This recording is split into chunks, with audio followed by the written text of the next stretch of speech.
आज मैं आपके सामने एक कहानी लाया हूं जो एक साधारण अनुभव की शुरुआत से एक अद्भुत सफर को दर्शाती है।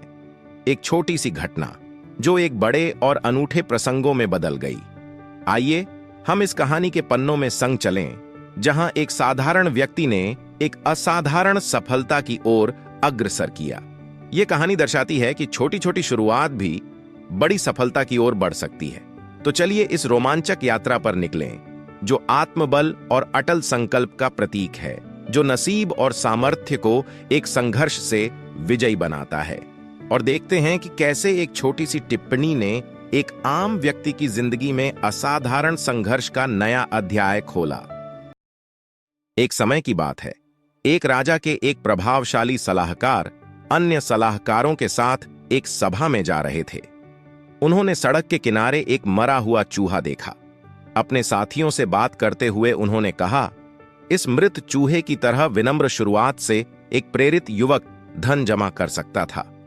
वह एक व्यवसाय बना सकता था और अपनी पत्नी और परिवार का भरण पोषण कर सकता था, यदि वह आवश्यक प्रयास करता और अपनी बुद्धि का उपयोग करता।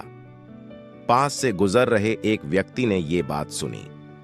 उसने राजा के सलाहकार के निर्देश अनुसार काम करने का फैसला किया, क्योंकि उसे पता था कि यह सलाहकार प्रसिद्ध है।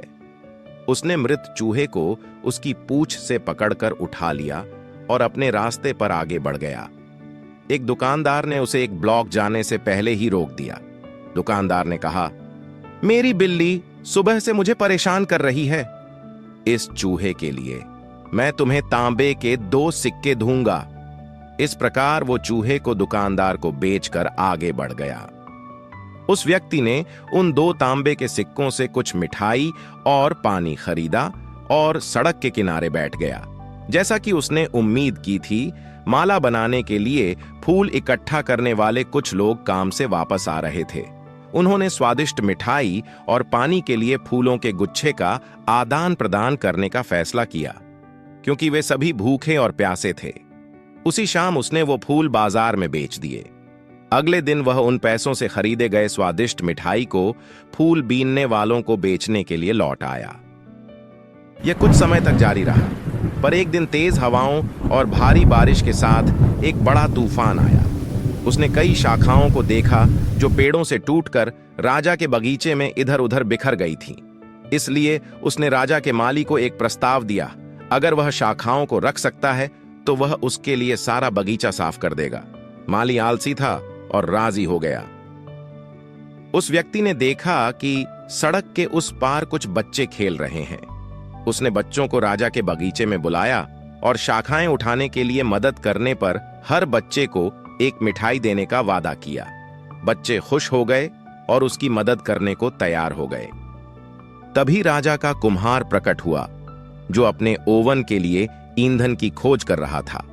बच्चों द्वारा अभी अभी इकट्ठे किए गए शाखाओं के ढेर को देखने के बाद उन्होंने उस आदमी को लकड़ी की अच्छी कीमत दी।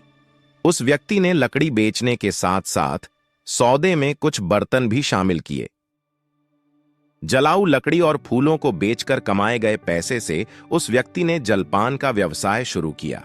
शहर में जाते समय पड़ोस के सभी घास काटने वाले एक दिन उसकी दुकान के पास से गुजर रहे थे। घास काटने वाले बहुत ज्यादा थके हुए थे और भूख और प्यास से व्याकुल थे। उनकी ऐसी हालत देखकर उसने सभी घास काटने वालों को भरपेट भोजन कराया और उसके बदले उनसे पैसे भी नहीं लिए। उस व्यक्ति की दया से प्रभावित होकर घास काटने वालों ने पूछा, हम आपके लिए क्या कर सकते हैं? उस व्यक्ति ने उन्हें सूचित किया कि वह उन्हें समय आने पर जरूर बताएगा। एक सप्ताह बाद उसे पता चला कि एक घोड़ा विक्रेता अपने 1000 घोड़े बेचने के लिए शहर में आ रहा है। यह सुनकर उसने घास काटने वालों से संपर्क किया और प्रत्येक को घास की एक गांठ लाने को कहा। उसने घास काटने वालों को निर्देश दिया कि जब तक वो अपनी सारी घास घोड़ा विक्रेता को बेच ना दे, तब तक वो लोग उससे संपर्क ना करें। इस तरह से वह बहुत कुछ प्राप्त करने में सक्षम हो गया। कुछ समय बीत जाने के बाद उसके जलपान उद्योग के कुछ संरक्षकों ने उन्हें बताया कि एक दूर के देश का एक नया जहाज बंदरगाह में अभी अभी लंगर डाले हुए है। उसका मानना था कि यही वह मौका है जिसका वो इंतजार कर रहा है। उसने तब तक सोचना जारी रखा जब तक कि उसने एक मजबूत व्यावसायिक रणनीति तैयार नहीं की। सबसे पहले वह एक दोस्त से मिलने गया जो एक जौहरी था और कम भुगतान करके उससे एक बेहद कीमती सोने की अंगूठी खरीदी जिसमें एक आश्चर्यजनक लाल रूबी था। उसे पता था कि विदेशी जहाज रूबी रहित देश से आया है जहां सोना भी बहुत मूल्यवान था। अपने कमीशन के लिए जमा के रूप में उसने जहाज के कप्तान को शानदार अंगूठी दी। कप्तान ने इस कमीशन को प्राप्त करने के लिए अपने सभी यात्रियों को उसके पास भेजने पर सहमति व्यक्त की। इसके बाद वह विदेशियों को शहर की शीर्ष दुकानों में लेकर जाने लगा और उसके बदले उसने विक्रेताओं को उसे कमीशन देने के लिए राजी कर लिया। बिचौलिए के रूप में सेवा करके उस व्यक्ति ने कई जहाजों के लंगर डालने के बाद बड़ी संपत्ति अर्जित की। अपनी उपलब्धि से संतुष्ट होकर उसने यह याद किया कि राजा के बुद्धिमान सलाहकार के शब्दों से प्रेरणा लेकर ही वह आज इस मुकाम तक पहुंचा है। इसलिए उसने राजा के सलाहकार को 1 लाख सोने के सिक्के देने का फैसला किया। यह उनकी कुल संपत्ति का आधा था। उसने राजा के सलाहकार से मुलाकात की और आवश्यक तैयारी करने के बाद उपहार के साथ पूरी ईमानदारी से उनका आभार व्यक्त किया। हैरान सलाहकार ने पूछा, इतना उदार उपहार देने के लिए आपने इतना धन कैसे कमाया?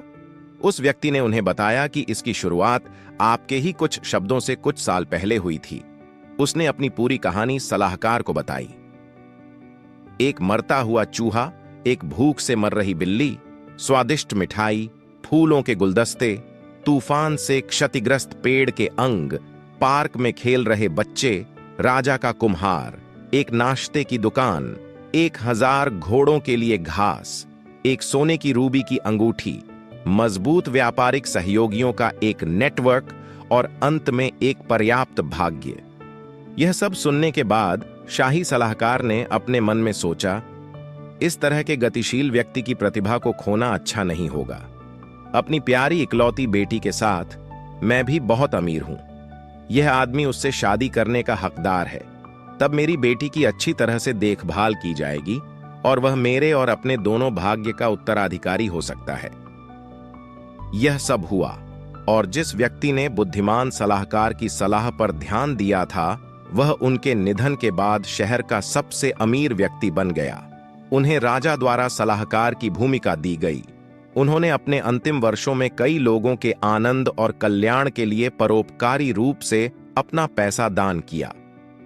इस कहानी ने हमें सिखाया है कि छोटी सी शुरुआत से बड़ी सफलता तक का सफर कठिन हो सकता है, परंतु जो व्यक्ति अपने सपनों की पूर्ति के लिए मेहनत करता है, वह अंत में अपनी मेहनत का फल जरूर पाता है। यह कहानी हमें सिखाती है कि अगर हम अपने संकल्पित लक्ष्यों के लिए मेहनत करें और अपने सपनों को साकार करने के लिए संकल्पित हों, तो कोई भी समस्या असंभव नहीं होती।